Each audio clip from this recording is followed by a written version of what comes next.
பலெல்லாம் செய்திருக்காரு. விவசாயம் மூலமாக குடிமராமத்து பல்வேறு ஏரிகள் தூர்வாரப்பட்டது.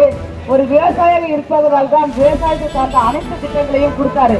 இதெல்லாம் நம்ம எடப்பாடி ஆட்சியில் கிடைக்கப்பெற்றது. திமுக ஆட்சியில் என்ன செஞ்சாங்க சிந்தித்து பாருங்க. எதுவுமே செய்யவில்லை.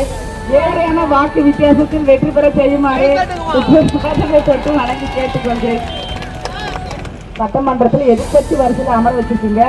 இந்த முறை 2026 ஆளுங்கட்சி சட்டமன்ற வரிசையில் என்னை அமர வைக்கணும். அதற்காக தான் உங்களை நான் தேடி வருகை தந்திருக்கின்றேன்.